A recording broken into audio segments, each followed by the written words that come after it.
ameno wandichabatsira naye but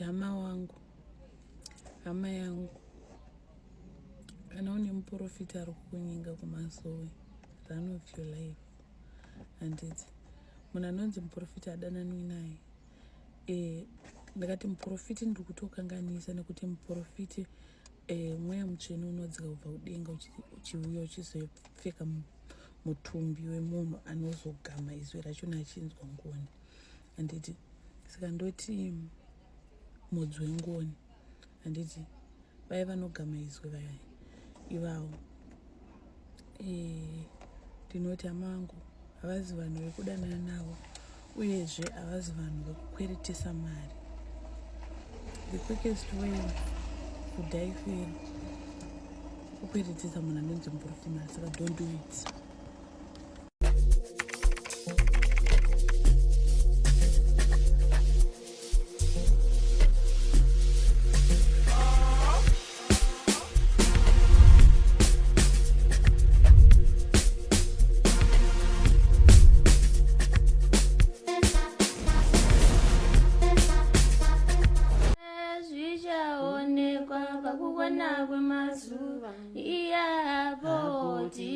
Sangana na geburon yeti kumbanidza chire ururo zarura moyo wako yeuwane rudairo yeurangarire chawakatadza ineku yai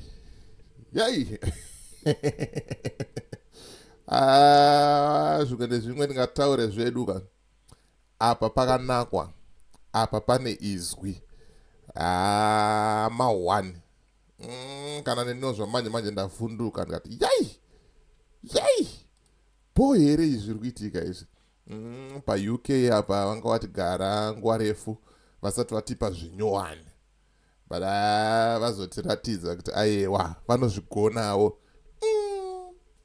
Ndamuka inbox yangu yakazara ine mapicture amadzimai Emily ava vari musvo vatori musvo vasina kana pakashata baba ma1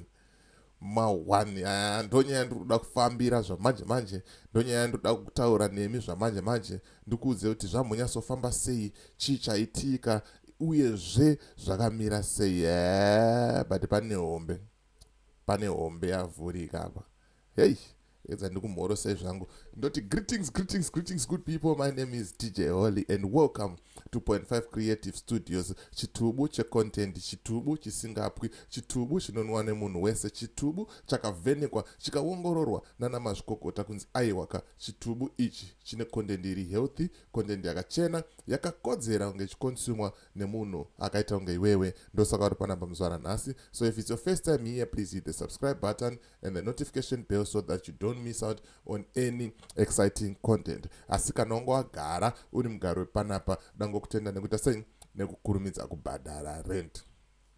Right, tisandapinda zvangu munyaya yangu iyi zvizere, ndoda kumboti kune vane mabhizimusi vari kuda kuregister macompanies avo. Batai namba dziri pascreen idzi. Mabata namba dziri pascreen, motaura nevakomana, moita sei mogadzirirwa mapepa emakampani. Wotangawo kushandawo mujoni zvisina kuhwanda nekutenderera une mapepa ako akakwana. Waukwanisa kuwanawo macontracts nekuti unenge nekambani iri registered, une mapepa ako etax, zvese wanazvo. And then vakomana vari kuti vakakurejistera kambani vanobva vagadzirira logo, vobva vagadzirira mabusiness cards, vobva vagadzirira company profile. Ungazodai futi. Saka bata namba dziri apo pascreen apo, woita sei wetirwa mudhiginyira wacho nevakomana handitika. Zvamanje nyaya yandiri kufambira inyaya yamadzimai Emily, madzimai vari paUK apa. Vavhura hombe chaiyo zvokutoti vanhu vakawanda vari kushamisika kuti Emily mwana anga akanyarara kudai so azowanika zvinhu zvake zvatenderera zvatekeshera kudai chii chamboitika. aiwa madzimai vaedzwa. This is ye account, ye TikTok account iro rirapo iro. Munogona kungoenda zvenyu munozvionera mapictures ake. Ndinawo, I've got the video. Let me see if I can share the censored one. Mozvionera nekuti vamwe vacho vanozoti hola anenge achinyeba, hola anenge achitaura nyaya dzemusoro wake. Right, aya ndo masini acho aya alika masini emwana. The reason behind hapana ari kuziva, but chavhundutsa vanhu ndechekuti Emily nekunyarara kwake nezvaanga ari mwana uyu, marinzwawo voice rengirozi, zvinhu zvake zvoswera zvazara paintaneti kudai so mawana. Tambotirai kuda kubata nhamba dzake dzepa-UK apa dzisi kubatika, but ini ndinongoya nenyaya dzeneumbowo. Ndiwo umbo hwandiri kuratidza kuti aiwa madzimai vaedzwa, zvinhu zvavo zvaswera zvazara. And mawana, kune vachazoda vhidhiyo racho ndiisirei WhatsApp, ndongokukandira vhidhiyo racho risina kusenzwa, woita sei wozvionera wega.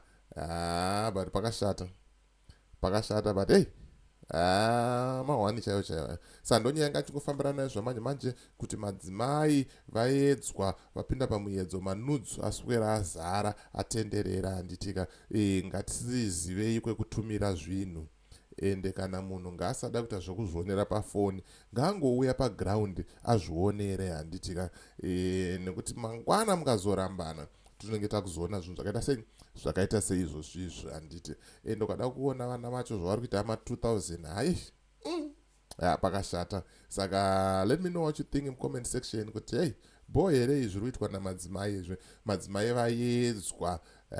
Pakashata. Handitika. So as for me, DJ Holly and the rest of the crew behind the scenes, tukuti tsipai for now, ngasangane muvhidhiyo rinotera.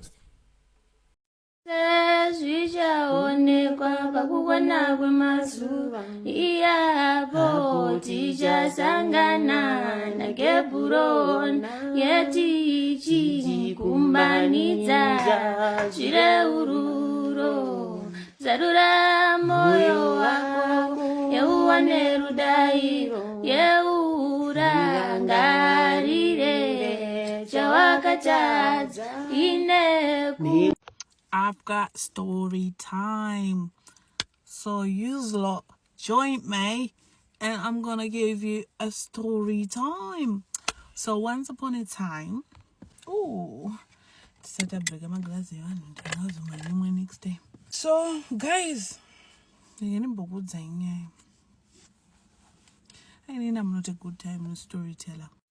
Anyways, we're gonna carry on and I'm gonna tell you a story. So what happened before was that I was trying to tell you a story, but I just couldn't. So today I'm here for it. I'm here to tell you the story, guys. So that's the end.